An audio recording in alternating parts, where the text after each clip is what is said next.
Have you guys seen Holdren today? He seems kind of sad. Yeah, he used to be so happy. Oh, hey Holdren. What's going on, man? Those were the times, back when I had my delicious homemade pie.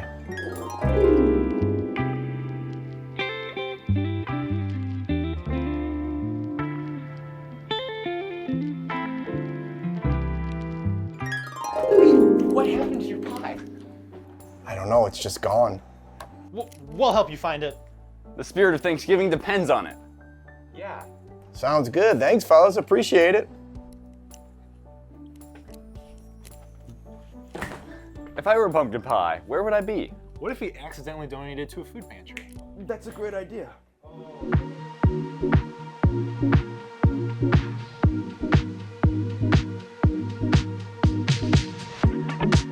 My name is John Dumas. I am the Chairman and Administrative Director of the Share Food, Share Love Food Pantry.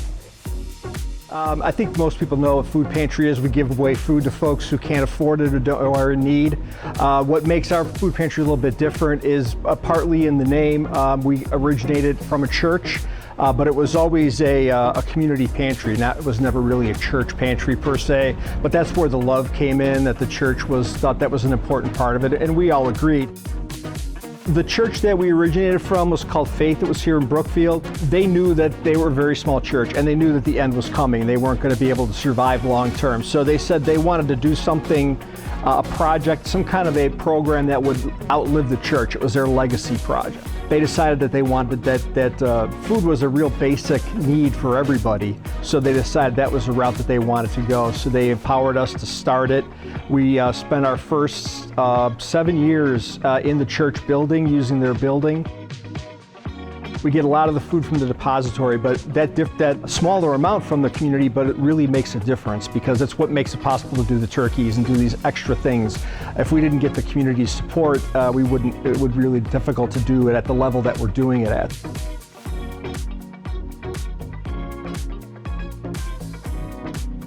My name is Sophie May. I'm an assistant manager here at Share Food, Share Love Food Pantry. Well, my grandparents started it when I was about 7, so I've been volunteering here ever since then, and as I've gotten older, I've gotten to be more involved in the food pantry, and it's been really nice. So we give out a bag of food with sides, potatoes, a turkey, all the stuff that people would like for a Thanksgiving meal. It definitely gets busier, but also I think during the winter that's also when we have more volunteers, so it means there are more people who are available to package that Thanksgiving food. I would say if you're interested in volunteering, you absolutely should.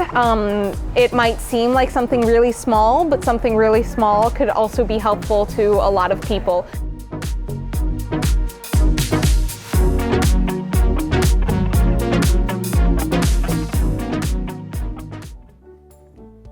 Wow, that was great. We learned a lot about the food pantry, but we still don't know where Holdren's pumpkin pie is. I have an idea.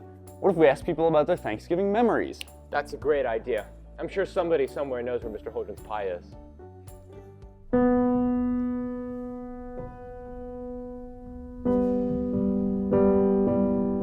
My favorite Thanksgiving memory is probably when my entire family from Iowa and Idaho all came over to my house last year, and well, I had a great time. I'm sure my entire family did. We all ate around the table.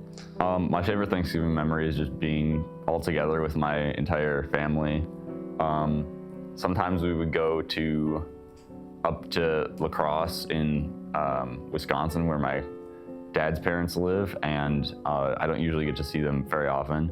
So that was really fun when we used to go up there and see them and my entire dad's side of the family, because we didn't get to do that very often. My favorite Thanksgiving memory, I lived in Florida when I was like 10, this was during COVID, and my grandma had this huge Thanksgiving feast, and she grilled the turkey instead of baking it. I guess for me, my favorite Thanksgiving memory would be being a younger person with baking the stuffing with my mom when I was young, from 3 until, I don't know, even when I was a teenager. My mom made some special stuffing. She had her own special recipe from her mom, and it was a lot of work, and I just remember cooking the sausage and cutting it up and sneaking bites of sausage and bites of apples. But also my favorite part was the mixing of it, because once it was all ready to go, you had to put it in a big bowl, you had to crack eggs in it, and I just remember mixing the bowl up and doing that with my mom. So that was something I always will always remember. I miss it because, you know, I'm old now, but for Thanksgiving memory, that's probably my favorite one. Favorite Thanksgiving memory? I would say it was probably a couple years back. Went to my auntie's house. The most people I ever had at a Thanksgiving. Just got to see so many people, got to eat so many things. And then when it came time for everybody to say their grace and say what they were thankful for, I don't know, it got real emotional for me. So that was probably my best memory, seeing everybody be so like thankful for everybody around them. That was a real good memory for me. One of my favorite past Thanksgiving memories was when I was really young, maybe around 8 years old. We hosted Thanksgiving for the first time in a while, and my grandparents on both sides of my family came over.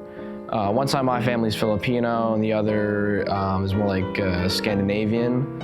And we came together, both sides of the family. We made food together, and it, you know, I remember like my grandma made like, on my mom's side made like these like, you know, ham balls, turkey, whatever. And then like my grandma's side on my dad's side, my grandma on my dad's side, you know, made like pancit, you know, egg rolls, and all the, you know, like milkfish, and like, you know, and I remember like seeing like all my families together in one place for I think maybe like the first time, and it being really special to experience that. And I don't know if I've had something like that since, to be honest.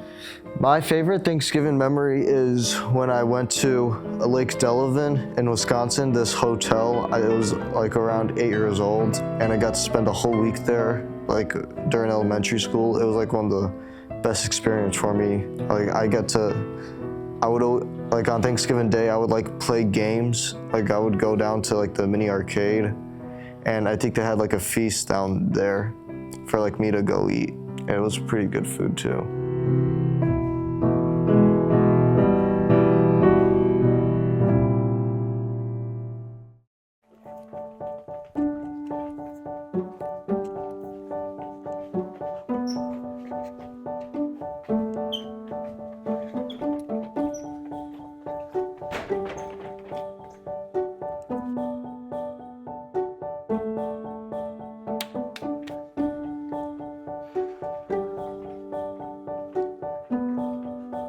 Wow, that was great, and we learned a lot about people's Thanksgiving memories, but we still don't know where Holdren's pumpkin pie is. I think we have to admit defeat. No! No way! I will not let Mr. Holden down like that. You do it. Let's rock, paper, scissors for it. Wait, guys, I have an idea. What if we just make Holdren a new pumpkin pie? That's a great idea. I know, let's go to the foods lab. Someone there surely must know how to make a pumpkin pie.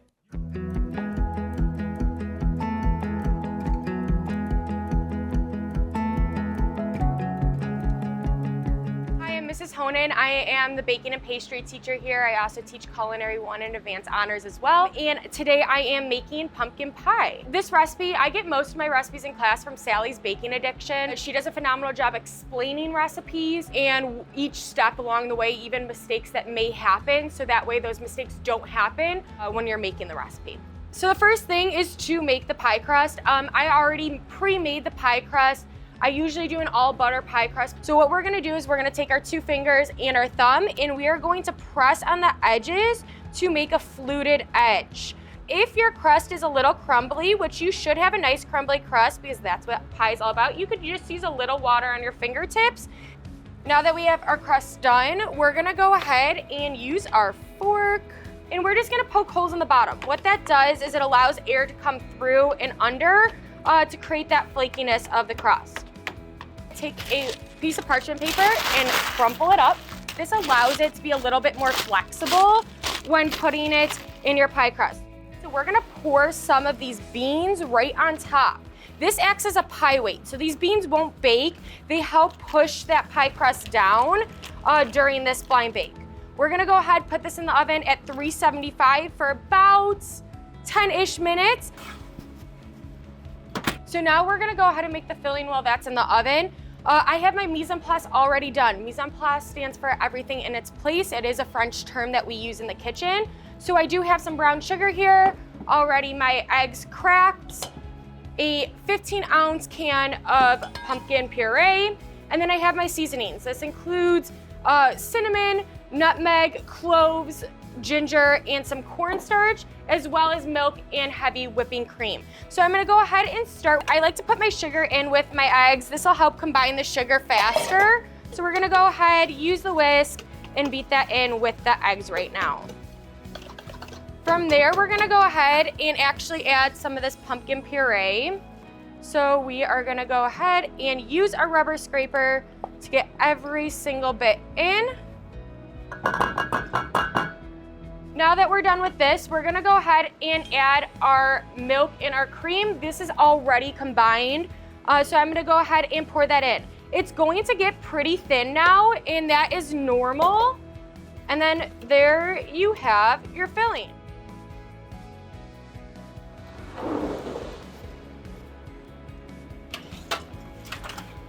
Crust should look a little golden, but still a little pale. We don't want to fully cook your crust with the pumpkin pie because it's just going to go right back into the oven. So we're going to go ahead and take these beans off. We're going to go ahead and pour our lovely pumpkin pie filling right in the pan. You don't want to overfill it. So if you have a little left, it is totally okay. This is gonna puff up in the oven, and then it's also just gonna settle back down. So now we're gonna let this stay in the oven for about 50 to 60 minutes until it's done. You'll kind of get a nice little jiggle out of it. It should be a little poofed, but once it cools, it will indent a little bit more. So now that our pie is done, look at that beautiful pie. We're gonna go ahead and let it cool in the fridge. We want our pumpkin pie to set before doing anything else. Putting it in the fridge, letting it cool, just till we're able to pipe some whipped cream on there.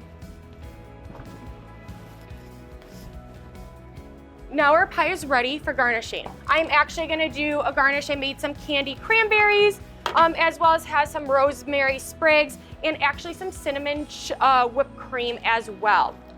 I'm gonna pipe around the edge and create almost like this knit pattern. Here I'm going to fill it in with those cranberries. We're gonna go ahead and add some cranberries and rosemary. I'm just gonna go ahead and place it around in different spots to almost make it look like a nice wreath. And then once you're satisfied with your pie, how it looks, your garnishes, you're all done. And this is Sally's Bacon Addiction pie made by Mrs. Honan.